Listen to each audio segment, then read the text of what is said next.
Hello students, फिर से स्वागत आप सभी का हमारे YouTube channel edu for you classes में। पिछली क्लास में हम एक्सरसाइज 1.1 की क्वेश्चन नंबर 1 को सॉल्व कर चुके थे। इस बार हम क्वेश्चन नंबर 2 को लेकर के आए हैं और क्वेश्चन नंबर 2 को हम सॉल्व करेंगे। क्वेश्चन नंबर 2 में 2 क्वेश्चन है, इस एक ही क्वेश्चन में 2 पार्ट हैं। पहले में ये बात फाइंड करना है, ये ज्ञात करना है कि दोनों नंबर्स का एचसीएफ और एलसीएम क्या होगा।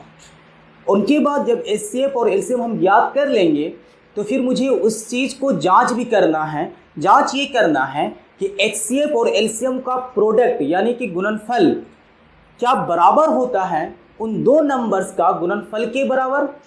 अगर यदि होता है तो हमारा आंसर उत्तर सही होगा, और अगर दोनों बराबर नहीं आता है तो वो उत्तर हमारा गलत होगा।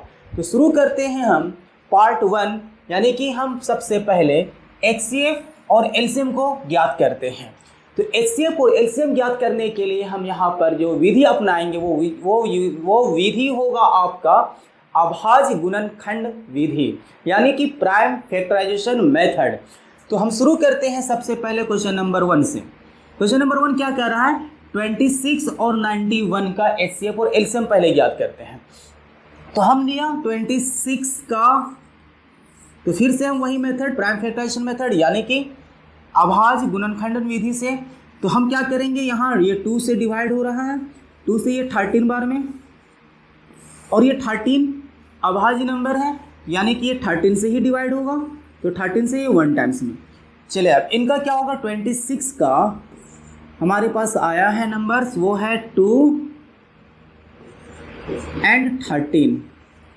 इनको एक मेथड से मैं पहले ही बता चुका हूँ, लिख सकते हैं, वो है घात की मेथड यानी कि पावर्स की मेथड में। एक्सपोनेंट की फॉर्म पे हम इनको लिख सकते हैं। तो देखिए यहाँ पे 2 सिंगल टाइम से, यानी कि हम इनको 2 का पावर 1 भी लिख सकते हैं और 13 का पावर 1 भी लिख सकते हैं। ऐसे तो मैथ्स में 1 पावर 1 को लिखा नहीं जाता क्योंकि वह छिपा हुआ होता है। उनके बाद हम क्या करते हैं, हम 91 का निकालते हैं। 91 का सेम विधि से हम निकालेंगे तो ये 7 के टेबल से जाएगा 13 टाइम्स में, और ये 13 के टेबल में जाएगा 1 टाइम्स में। तो अब देखें 91 का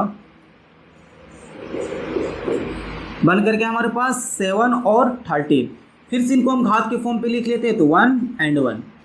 अब एक बात यहाँ ध्यान देंगे कि एचसीएफ निकालने के लिए अगर मैं एचसीएफ फाइंड करता हूँ 26 एंड 91 का, तो एचसीएफ निकालने के लिए क्या करेंगे कि जो घात यहाँ पर आपको दिख रहा है कॉमन नंबर, दोनों में जो कॉमन नंबर है, तो आप देखिए इन दोनों में कॉमन नंबर हमें दिख रहा है 2 नहीं दिख रहा है, 13 दिख रहा है, क्योंकि 13 इनके पास भी और 13 इनके पास भी है, तो ये कॉमन नंबर है। अब कॉमन नंबर में जो घात सबसे कम होगी, जिनके पास पावर सबसे कम होगा, उसी को आप लेंगे, तो ये एचसीएफ हो जाएगी। तो अब देखिए यहाँ पर 13 इनके पास भी, इनके पास है, दोनों का पावर घात सेम है, तो हम कह सकते हैं या तो 1 ही कम है, 13 का घात 1, यानी अब एचसीएफ किसके बराबर आया, 13 के बराबर आया। तो एचसीएफ फाइंड कर लिए तो ठीक, विपरीत आप कर देंगे इसी मेथड में, इसी विधि में, तो वो एलसीएम हो जाएगा। अब विपरीत क्या करेंगे, विपरीत ये करना है कि अभी हम यहाँ पे घात जिनका सबसे कम था उनको लिए थे, अब हम ये करेंगे जिनकी घात सबसे ज़्यादा होगा उन्हीं को लेंगे। जैसे एलसीएम 26 और 91 का चलते हैं। इनके पास 2 है, 2 का घात इनके पास कितना है, यानी कि पावर कितना है 1, इनके पास 2 नहीं है, तो सबसे ज़्यादा पावर किनके पास है 2 का, इन्हीं के पास है, 3 को ले लेंगे, मल्टीप्लाई। 13 किनके पास ज़्यादा है, इनके पास है, इनके पास, तो आप कह सकते हैं दोनों के पास सेम है, तो दोनों में किसी एक को उठा लें, तो 13। अब बच चुका है 7 किनके पास ज़्यादा है घात में, तो इनके पास ज़्यादा है, तो इनको ले लेंगे। अब क्या करेंगे, इन तीनों को मल्टीप्लाई कर देंगे, जब मल्टीप्लाई करेंगे तो ये हो जाएगा 91, और 91 को 2 से डिवाइड मल्टीप्लाई करेंगे तो ये हो जाएगा 182, यानी एलसीएम बनकर के आया हमारा 182। ध्यान रखेंगे HCF आया 13 और LCM आया 182। अब देखिए हम यानी फर्स्ट पार्ट को सॉल्व कर चुके हैं, HCF और LCM ज्ञात कर चुके हैं। अब हमें सेकेंड पार्ट में चलना है और हमें ये जो चीज़ है यानी कि यहाँ से आप देखें, यहाँ से ये क्वेश्चन जो बना है इनको प्रूव करना है। तो दो संख्याओं का गुणनफल, अब हमने दो संख्या क्या लिया, तो वो लिया है 26 और 91। ये दो संख्या है, इनका गुणनफल पहले निकालेंगे और इन्हीं का HCF और LCM का गुणनफल। तो हमने इनका HCF 13 निकाला और LCM ये निकाला। तो एक तरफ हम क्या करेंगे, इन दोनों को मल्टीप्लाई करेंगे तो ये पार्ट मिल जाएगी हमारी, ये पार्ट, और एक तरफ क्या करेंगे 26 और 91 का गुणनफल कर देंगे तो ये पार्ट मिल जाएगी। अब हम देखते हैं इन दोनों का क्या इक्वल होता है। चलिए अब पार्ट 2 को देखते हैं, पार्ट 2 को सॉल्व करते हैं, क्योंकि पार्ट 1 तो हम क्वेश्चन का पार्ट 1 सॉल्व कर चुके हैं, जिनमें से HCF और LCM ज्ञात कर चुके हैं। तो HCF कितना था, HCF आया हमारा 13 और इसी का LCM आया था 182।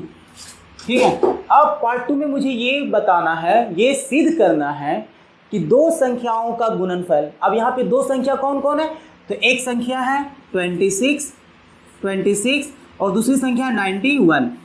इन दो संख्याओं का गुणनफल तो हमने गुना कर दिया। क्या ये बराबर होता है HCF और LCM के गुणनफल के बराबर?